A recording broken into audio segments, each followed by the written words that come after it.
Hello, everybody, and welcome back to the Percy Jackson of Poseidon podcast. This is going to be the part 1 review of book 2, The Sea of Monsters.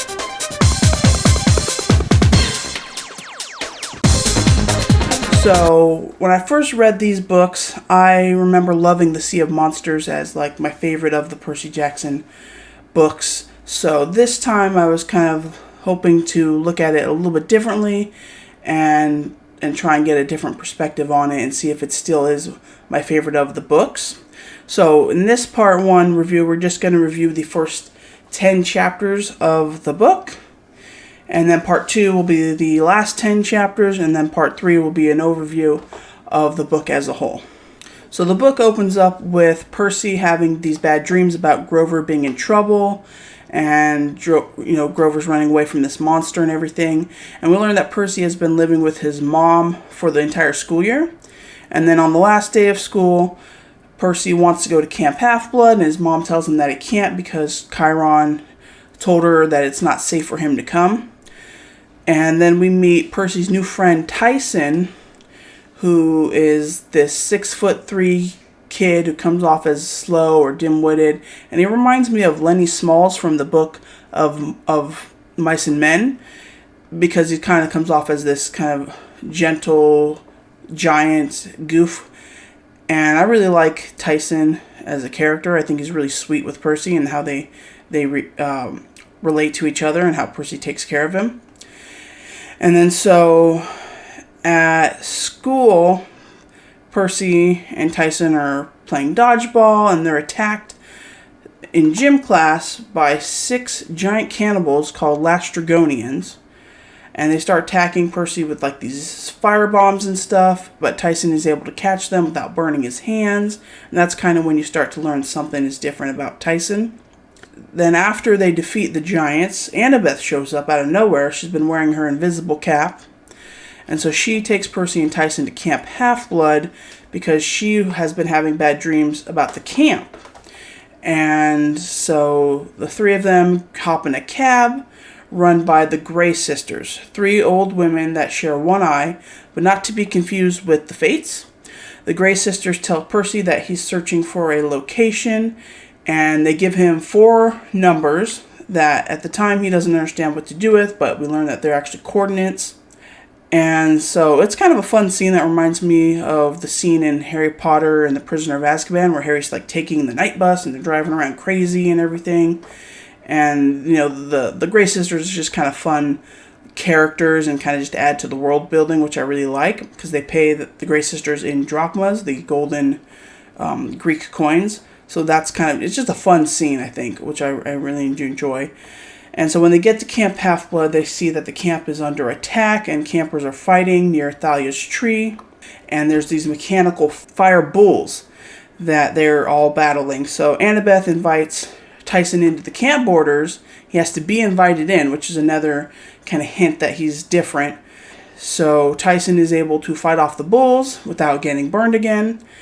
And Percy initially thinks that Tyson's dead, but it's revealed that Tyson is actually a baby Cyclops.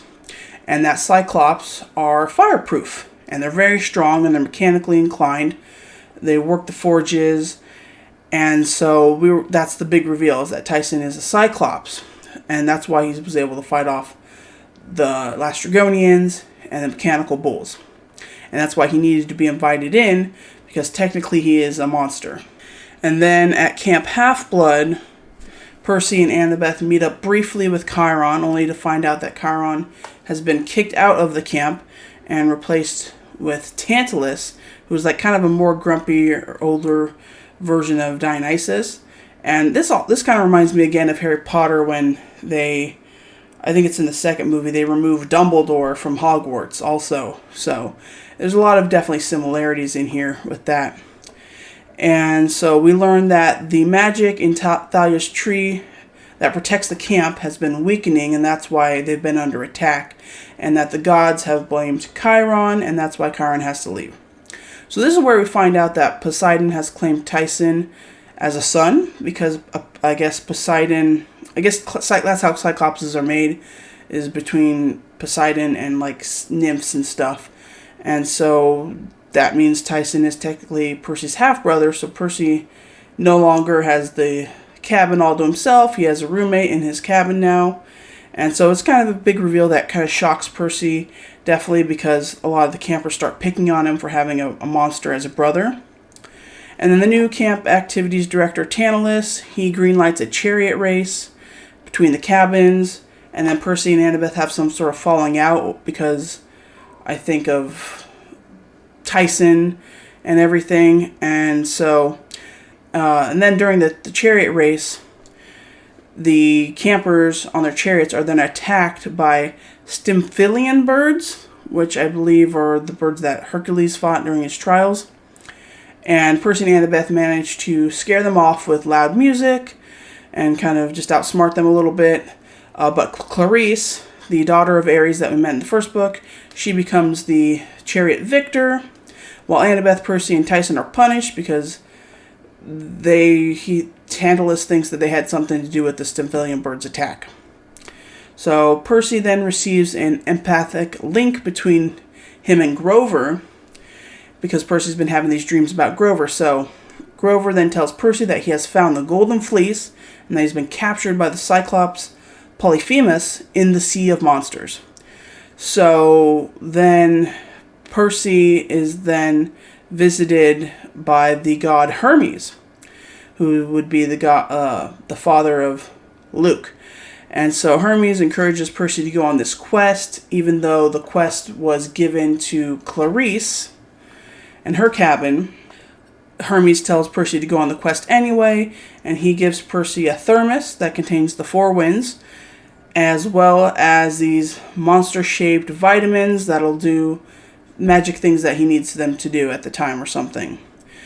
And so it's kind of an interesting scene that we get to finally meet Hermes the god, and then he has his caduceus staff, and it's got the snakes on it that actually talk to each other, which is kind of fun.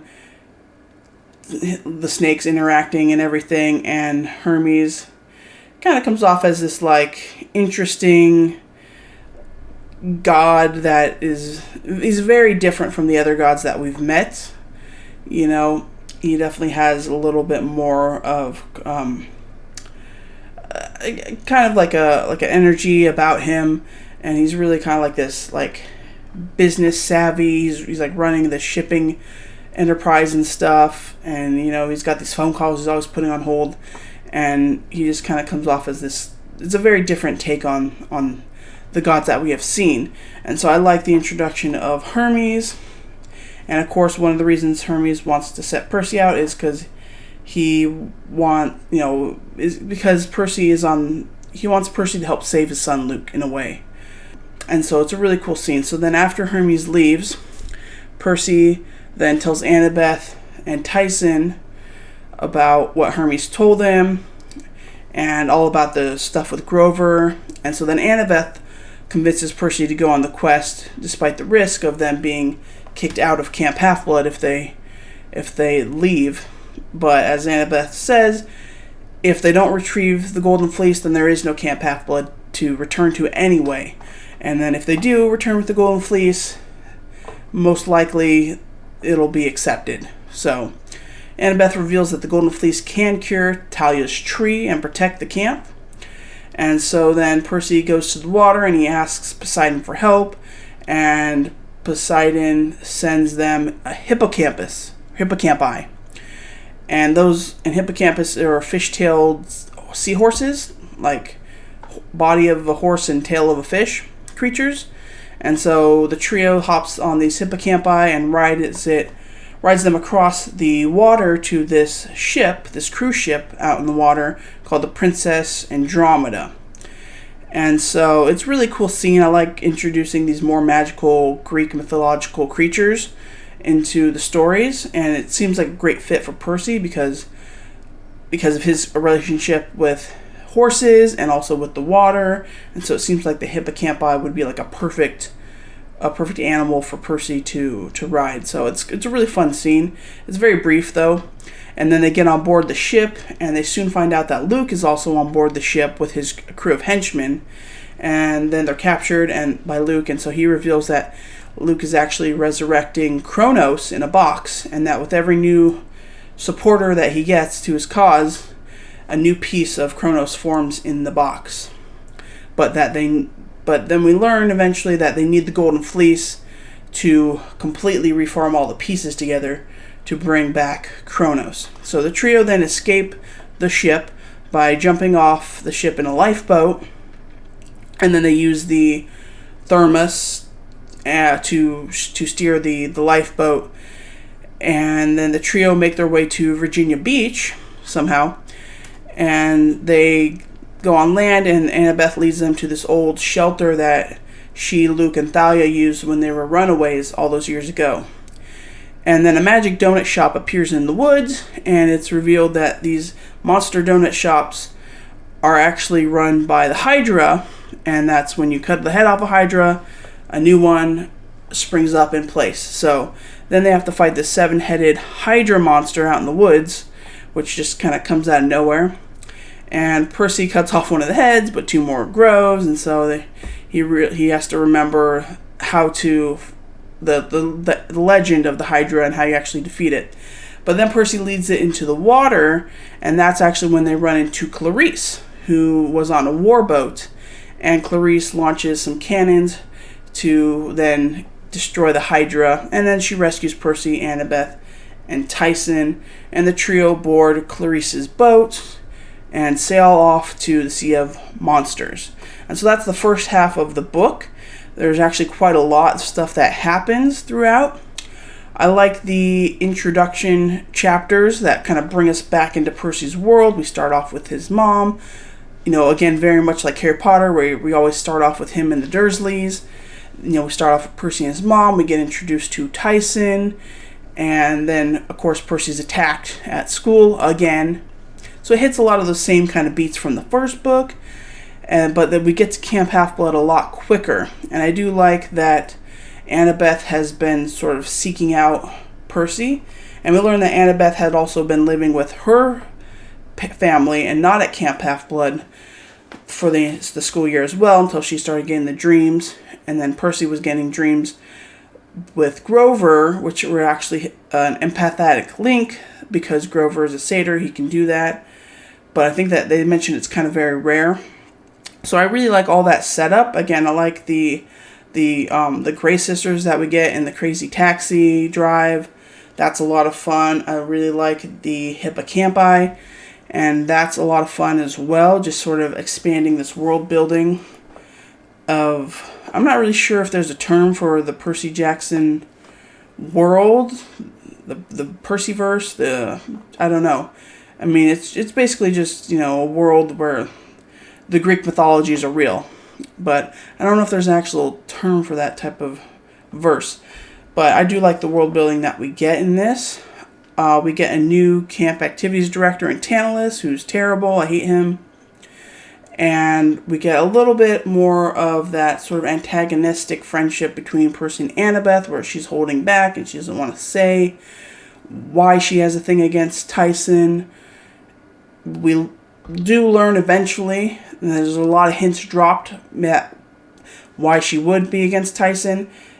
We learn eventually that it's because Cyclops is the reason that Talia is dead, because there was a Cyclops chasing Talia, Luke, and Annabeth on the into Camp Half-Blood, and that's why she hates Cyclops. She blames them for Talia's death. But obviously Tyson is a young Cyclops who is, he's a regenal giant. He doesn't know that, he understands he's a Cyclops, but he doesn't really know what that means in sort of the general context of Greek mythology and how terrible they are and everything, because that's not who he is in his nature. So it's part of their journey as Annabeth learns to sort of accept Tyson as kind of a friend almost, but at the very least as Percy's half-brother, and that she has to put the fact that he's a Cyclops aside, because he can prove to be useful. His strength and his fire-proof ability and knowing how to mechanics works and everything, engines. And in the book, we learn that Tyson really kind of bonds with the Hephaestus cabin, the children of Hephaestus, because that's what they do. They're blacksmiths and everything, and that's where Tyson sort of feels like he fits in a bit. So I really like the sort of relationships that we get between Percy, Annabeth, and Tyson. In the first book, we had Percy, Annabeth, and Grover, but of course in this book, Grover is gone, and so we get a new trio. Tyson replaces Grover, and I really like that sort of dynamic that they have. And then we get a lot more of Clarice in this book, because not only is she still antagonistic towards Percy, and even more so after Percy fought Ares at the end of the last book, but also she is really eager to prove herself as a hero as well, and that's why she really wants this quest and takes on this quest for the Sea of Monsters. And so I really like the first half of the book. It really kind of goes by very fast, and I like the monsters that we fight in here. And I like meeting Hermes, the messenger god, and that he's got like this Federal Express type of shipping business going on and everything, and that he offers aid to Percy. A lot of Percy is luck coming from aid from gods and his friends as well. So I really like this book. Definitely feels in continuity with the first book. Feels definitely very much a continuation. A lot of the same beats. And then in the second half of the book is where we're going to kind of get a lot more adventure type stuff. So this first half is really just kind of building up those relationships and getting caught up with the journey that we need to go on of getting to the Golden Fleece, and that also Luke is also on his own mission to the Golden Fleece, and then Clarice is on the mission to the Golden Fleece, and so we have these sort of three competing, and then we'll see if Percy and the trio end up teaming up with Clarice or not. And then also, not only do they need to find the Golden Fleece, but they also need to rescue Grover, because Grover has, in these dreams that Percy's been getting, Grover was captured by Polyphemus, but he is dressed himself up in a wedding dress and disguised himself, and Polyphemus has a bad one eye. He thinks that Grover is going to be his bride, and so that's what's been prolonging Grover, and Grover just hopes that Percy can get to him in time before Polyphemus finds out that he's not a female Cyclops, that he's actually a satyr and he'll eat him. So there's also a little bit of a timeline deadline there too as well. So there's a lot of good stuff in this first half, and then I really think the last half is going to be great. I will say though that this first half of the book, like I said, I remembered this being my favorite book. I will say the first half of this book is kind of not as good as the first half of The Lightning Thief. And I think maybe part of that is that first half of the book was everything was new to us, and that was exciting. And in this, they definitely introduced some new things, but I don't think we spent enough time. It feels, this is the shortest of the 5 books anyway, so this book definitely feels a little bit rushed in some places, and that's where I think it kind of is a little bit weak. But I'm really looking forward to finishing the book and the second half. So that's it for my review of this first half of Percy Jackson and the Olympians, The Sea of Monsters. Stay tuned for part 2, where I review the second half of the book. And I have to do these in parts, otherwise this would be an hour-long or more podcast, because I really do enjoy talking and discussing books. So if you have any comments or thoughts about these books that you want to discuss, please share them with me. So thank you all for listening, and until next time, stay tuned to the Percy Jackson Son of Poseidon podcast. Thank you. Bye.